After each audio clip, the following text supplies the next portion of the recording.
Hi, ചൂടുള്ള വാർത്ത തന്നെ ഇൻട്രോ പരിപാടീസ് ഒന്നുമില്ല, നമുക്ക് ഡയറക്റ്റ് കാര്യത്തിലോട്ട് കണ്ടു. സോ ഈ സമയം വേൾഡ് കപ്പ് ഒക്കെ വളരെ നല്ല രീതിയിൽ അവിടെ നടന്നുകൊണ്ടിരിക്കുകയാണ്. പക്ഷെ ഈ സമയത്തും കേരള ബ്ലാസ്റ്റേഴ്സിൽ ചില സംഭവങ്ങൾ നടക്കുന്നുണ്ട്. ബ്ലാസ്റ്റേഴ്സിന്റെ കുറച്ച് അപ്ഡേറ്റ്സും കാര്യമൊക്കെ ഞാൻ ഈ ചാനലിൽ ഓൾറെഡി ഇന്നലെ മിന്നാനായിട്ട് അപ്ലോഡ് ചെയ്തിരുന്നു. സോ അത് കാണാത്തവർക്ക് ഞാൻ ലിങ്ക് വേണമെങ്കിൽ ഡിസ്ക്രിപ്ഷനിൽ കൊടുക്കാം. ഇനി നമുക്ക് കാര്യത്തിലോട്ട് വരാം. അതായത് കേരള ബ്ലാസ്റ്റേഴ്സിന്റെ മലയാളി താരമായിട്ടുള്ള സഹീഫ് കേരള ബ്ലാസ്റ്റേഴ്സ് വിട്ടു. സോ പുള്ളിക്കാരൻ 2 വർഷത്തെ കോൺട്രാക്റ്റിൽ ചെന്നൈയിൻ FC-യിലാണ് സൈൻ ചെയ്തിട്ടുള്ളത്. അതുപോലെ മറ്റൊരു വാർത്ത എന്ന് പറയുന്നത് നിഹാൽ സ്വദേശും ബ്ലാസ്റ്റേഴ്സ് വിട്ടു കഴിഞ്ഞു. നിഹാൽ സ്വദേശിനെ സ്വന്തമാക്കിയിട്ടുള്ളത് ഒഡീഷ FC ആണ്. അതുപോലെ നിലവിൽ കേരള ബ്ലാസ്റ്റേഴ്സിന്റെ വിദേശ താരമായിട്ടുള്ള കെവിൻ യോക്കും കേരള ബ്ലാസ്റ്റേഴ്സ് വിട്ടു കഴിഞ്ഞു.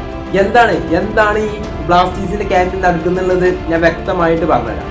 നിലവിൽ കേരള ബ്ലാസ്റ്റേഴ്സ് എന്ന് പറയുന്ന ഈ ക്ലബ്ബ് കേരള ബ്ലാസ്റ്റേഴ്സ് ഉടമ വിൽക്കാൻ പോകും. അവർ പറയുന്നത് നിലവിൽ നഷ്ടത്തിലാണ് ഈ ക്ലബ്ബ് ഓടിക്കൊണ്ടിരിക്കുന്നത് എന്നുള്ള. നിലവിൽ കേരള ബ്ലാസ്റ്റേഴ്സിന് സൈൻ ചെയ്ത് കഴിഞ്ഞാൽ പിന്നെയും അവർ നഷ്ടത്തിലാണ് ഓടിക്കൊണ്ടിരിക്കുക. അതിന്റെ പ്രധാന കാരണം എന്ന് പറയുന്നത് പല ഓഹരികളും ഇനിയും ബ്ലാസ്റ്റേഴ്സിന് പുതുക്കേണ്ടത്. അതുകൊണ്ട് തന്നെയാണ് പല ഗ്രൂപ്പുകളും ബ്ലാസ്റ്റേഴ്സിന് മേടിക്കാൻ പിന്നോട്ട് നിൽക്കുന്നത്. അതുകൊണ്ട് തന്നെ നിലവിലെ സാഹചര്യം അനുസരിച്ച് താരങ്ങൾക്ക് കളിക്കണം. അതുകൊണ്ട് സ്വാഭാവികമായിട്ടും അവർ ക്ലബ്ബ് കൂടും. ഈ ഒരു അവസ്ഥയിൽ പോയി കഴിഞ്ഞാൽ കേരള ബ്ലാസ്റ്റേഴ്സ് കൂട്ടാന്നുള്ള അല്ലാതെ വേറെ ഓപ്ഷൻ ആരും മുന്നിലില്ല. കാരണം ഓൾറെഡി വൻ പ്രശ്നത്തിലൂടെയാണ് ബ്ലാസ്റ്റേഴ്സ് ഓടിക്കൊണ്ടിരിക്കുന്നത്. അതുകൊണ്ട് ഈ ഒരു അവസ്ഥയിൽ താരങ്ങൾ അവരെ ഒരിക്കലും സൈൻ ചെയ്യില്ല.